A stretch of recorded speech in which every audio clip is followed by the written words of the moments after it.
Supreme court ने वक्फ संशोधन कानून को पूरी तरह से रोकने से तो इनकार कर दिया, लेकिन कुछ अहम प्रावधानों पर या तो रोक लगा दी या फिर उसमें बदलाव कर दिया।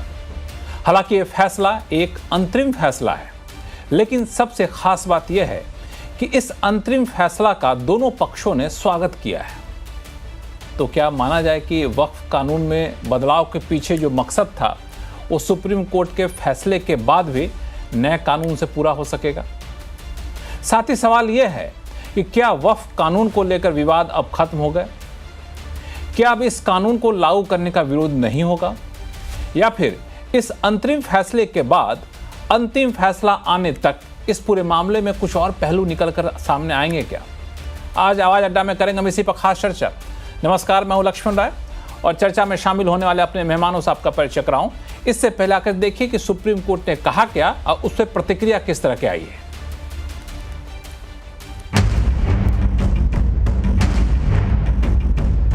वक्फ पर सुप्रीम आदेश आ गया है। सुप्रीम कोर्ट ने वक्फ कानून को बरकरार रखने का फैसला दिया। सुप्रीम कोर्ट ने साफ कहा कि संसद से पारित कानून को rarest of the rare case में ही रोका जा सकता है, बाकी मामलों में नहीं। वक्फ कानून की बारीकी से पड़ताल के बाद सुप्रीम कोर्ट ने अपने अंतरिम आदेश में कई राहत मुस्लिम पक्ष को भी दी है। कोर्ट ने कलेक्टर के फैसले को अंतिम नहीं माना और ट्रिब्यूनल में वक्फ विवाद का फैसला होना सही बताया। इसके अलावा वक्फ बोर्ड में गैर मुस्लिमों की संख्या पर कैपिंग लगाई है। हालांकि कोर्ट ने गैर मुस्लिम के सीईओ होने के फैसले पर रोक लगाने से इनकार कर दिया है। केवल उनको इतनी रिलीफ मिली है कि जो नए वाले कानून में व्यवस्था थी कि जो 5 साल तक प्रैक्टिसिंग मुस्लिम होगा वही वक्फ कर पाएगा, उसको माननीय सुप्रीम कोर्ट ने स्टे किया है। बाकी और सारी मांगें नकार दी गई हैं। जहां तक बात ये थी कि ये डीएम के यहाँ सुनवाई होगी या ट्रिब्यूनल में, उस पर भी स्पष्ट कर दिया है कि जो मामले ट्रिब्यूनल में चल रहे हैं उसकी ट्रिब्यूनल में ही सुनवाई होती रहेगी, लेकिन जो नया आएगा विषय वो डीएम के सामने जा सकता है, या वो आदमी कोई ट्रिब्यूनल में ले जाना चाहे तो ट्रिब्यूनल में भी, उसमें कोई अभी तक रोक नहीं लगाई है। वक्फ पर सुप्रीम कोर्ट के इस फैसले का बीजेपी ने स्वागत किया है। किरेन रिजिजू ने इसे लोकतंत्र की मजबूती बताया है, वहीं कांग्रेस ने भी इसे राहत की बात कही है और साथ ही निशाना साधा है कि आखिर हर राहत के लिए सुप्रीम कोर्ट का दरवाजा क्यों खटखटाना पड़ता है। मैं मानता हूं कि सुप्रीम कोर्ट का जो बेंच ने जो तय किया है, ये हमारा लोकतंत्र के लिए भी बहुत अच्छा शुभ संकेत है। इस पॉइंट पर भी स्थिति को नहीं आना चाहिए था कि आप बिना चर्चा किए इस तरह से एक कानून बनाते हैं जिसको फाइनली जाकर सुप्रीम कोर्ट को हस्तक्षेप करना पड़ता है और सुप्रीम कोर्ट की तरफ से राहत आती है। इससे वक्फ प्रॉपर्टीज का तहफ्फुज नहीं होगा, प्रोटेक्शन नहीं होगा और एंक्रोचर्स को रिवॉर्ड किया जाएगा। वक्फ प्रॉपर्टीज में कोई डेवलपमेंट नहीं आएगा। तो इसीलिए हम उम्मीद करते हैं कि सुप्रीम कोर्ट जल्द से जल्द एक फाइनल डिसीजन लेने के लिए जो भी जरूरी इक़दाम करना है वो सुप्रीम कोर्ट करे। वक्फ कानून पर इस अंतरिम आदेश के बाद ये तो साफ हो गया है कि नया वक्फ कानून अब लागू रहेगा और आगे भी कुछ राहतों की उम्मीद है। लेकिन बड़ा सवाल है कि सुप्रीम कोर्ट के आदेश को कैसे देखा जाए। क्या कानून जिस लक्ष्य से लाया गया था वो पूरा होता दिख रहा है? क्या नया वक्फ कानून भ्रष्टाचार को दूर कर पाएगा, अतिक्रमण को रोकने में सहायक होगा? साथ ही क्या अब मान लिया जाए कि वक्फ कानून को लेकर जो देश में एक आपसी बंटवारे और समुदायों में सियासी नफरत की साजिश बढ़ाई जा रही थी, उस पर लगाम लग जाएगा?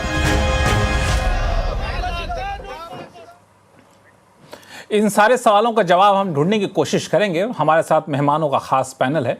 भारतीय जनता पार्टी के प्रवक्ता विजय शर्मा जी जुड़ रहे हैं, कांग्रेस की प्रवक्ता गरिमा जी जुड़ रही हैं, समाजवादी पार्टी के प्रवक्ता फराज किदवई साहब हैं, राजनीतिक विश्लेषक संगीत रागे जी हैं, इस्लामिक स्कॉलर अतिकुर रहमान साहब हैं और वरिष्ठ पत्रकार हर्षवर्धन त्रिपाठी जी हैं।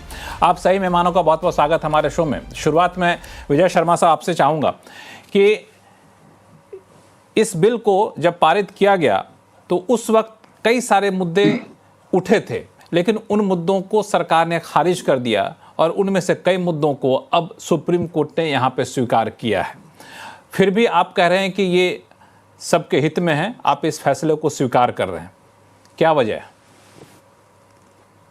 देखिए लक्ष्मण जी, देखने वाली बात यह है कि 10 विपक्षी पार्टियां गई थी सुप्रीम कोर्ट में और काफी सारे एनजीओ गए थे और मुस्लिम संगठन भी गए थे। और किस बात को लेकर गए थे मैं बता देता हूँ। आर्टिकल 14, 15, 19, 20, 25, 26 का बी, डी, 29, 30 और 300A कि इसका उल्लंघन है ये जो संशोधन किया गया। और सुप्रीम कोर्ट ने आप देखेंगे पैरा नंबर 1 में पढ़ लीजिए या कंक्लूजन है उनका उसमें देख लीजिए, कहीं से भी इसको गैर कानूनी नहीं माना गया और ज्यादातर बातें हमारी मान ली गई। जैसे आदिवासी जमीन है वो वक्त नहीं ले सकता है, 6 महीने का टाइम मुकर्रर कर दिया कि आपको रजिस्टर कराना पड़ेगा प्रॉपर्टी को, वो भी दे दिया, टाइम लिमिट भी बना दी गई। तो इस तरह की जो सारी बात है, ऑडिट भी होगा, तो सारी बातें लगभग हमारी सुप्रीम कोर्ट ने जो ये है तो अंतरिम आदेश, पर ये सरकार के लिए बड़े सुकून की बात है कि जो हम काम करते हैं, जो हमारी सरकार काम करती है, वो आम आदमियों के फैसले आम जनता के लिए काम करती है और कहीं भी किसी भी तरह से कोई तुष्टीकरण की राजनीति के चक्कर में नहीं करती। ये सुप्रीम कोर्ट ने आज इस अंतरिम आदेश में मोहर लगा दी, क्योंकि आप जब पढ़ेंगे तो आप देखेंगे बिंदुवार तरीके से। आपने देखा होगा जैसे 5 साल का था कि उसके अंदर कह दिया कि आप कानून बनाइए, कानून बना के लिए उसके ऊपर स्टे नहीं किया कि आप आगे नहीं कर सकते हो। तो मेरा मानना तो ये है कि सुप्रीम कोर्ट में जो एक भ्रांति, सुप्रीम कोर्ट से जाने से पहले जो सारी पार्टियों ने एक भ्रांति फैलाई थी पूरे देश में, तरह तरह की आंदोलन किए जा रहे थे, वो उनके मुंह पे तमाचा है। सुप्रीम कोर्ट का जो आदेश है, ये अंतरिम आदेश है, विजय शर्मा जी, विजय शर्मा जी, लेकिन इसको आप कैसे कहते हैं कि आपकी बातों को सुप्रीम कोर्ट ने मुहर लगाई?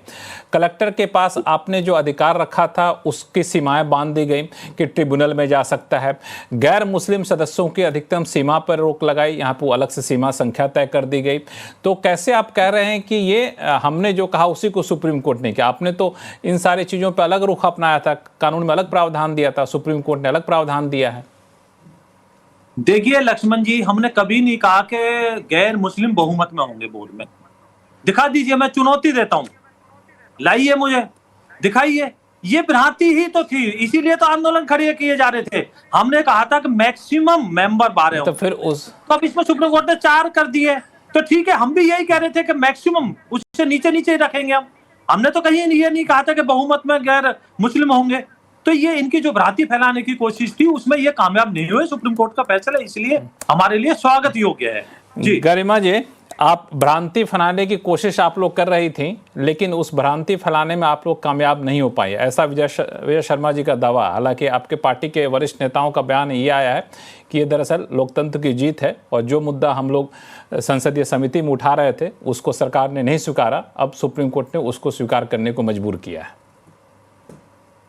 देखिए, सबसे पहले तो मैं मौका नहीं चूकूंगी सर्वोच्च न्यायालय के प्रति नतमस्तक होने का और उनका बहुत बहुत धन्यवाद और आभार व्यक्त करने का, क्योंकि उन्होंने हमारे देश की जो सामाजिक ताना बाना है उसको अक्षुण्ण रखा है और उन्होंने ये बता दिया कि ये देश किसी एक धर्म, जाति या समुदाय से नहीं चलेगा, ये साझी संस्कृति है, ये गंगा जमुनी तहजीब है। और कहीं ना कहीं कांग्रेस हमेशा इस बात की हिमायती रही है कि समावेशी होना चाहिए और जो धर्मनिरपेक्षता की जड़ें पंडित नेहरू ने इस देश के अंदर पहले प्रधानमंत्री के रूप में मजबूत की, बाबा साहेब भीमराव अंबेडकर जी ने, महात्मा गांधी जी ने जिन मूल्यों को लेकर इस देश की आजादी का आंदोलन लड़ा, उनको जिस तरह से उन्होंने एकजुट रखा है उसके लिए मैं उनका आभार व्यक्त करती हूँ। देखिए, ये भाजपा के प्रवक्ता तो वो लोग हैं, जिस वक्त 3 कृषि कानून आए तो वाह भाई वाह, जिस वक्त मोदी जी ने वापस ले लिए तो भी वाह भाई वाह, जिस वक्त जीएसटी लागू हुआ तब भी बहुत तारीफ सरकार की। अब जीएसटी में तमाम राहुल गांधी जी के हिसाब से जो है बदल दिए गए प्रावधान, जो वो आज से 5 साल पहले कहते थे वो आज हुआ तो फिर वाह भाई वाह। तो इनको तो यही पता नहीं, ये सोचने समझने की अपनी शक्ति खो चुके हैं, ये ज़ॉम्बीज या रोबोट्स हो गए हैं कि जो हाई कमान कहे उसके पीछे ये लाइन पकड़ लेते हैं। ये इस देश के ताने बाने को नहीं समझ रहे हैं कि ये देश रहेगा तभी जो एकता में अनेकता, हमारी अनेकता में एकता, या हमारे जो सर्वधर्म संभाव या वसुधैव कुटुंबकम पर ये देश जो चलता है उसको इन्होंने छिन्न भिन्न करने का। और आज सर्वोच्च न्यायालय ने ये साबित कर दिया कि कोई अलगाववादी ताकत, कोई भी ध्रुवीकरण करने वाली ताकत या कोई भी समाज को बांटने वाली ताकत इस देश में पनप नहीं सकती। उन्होंने आईना दिखाने का काम किया है और बड़ी करारी हार हुई है भारतीय जनता पार्टी के इस बिल की। इन्होंने देश को तोड़ने की कोशिश करी।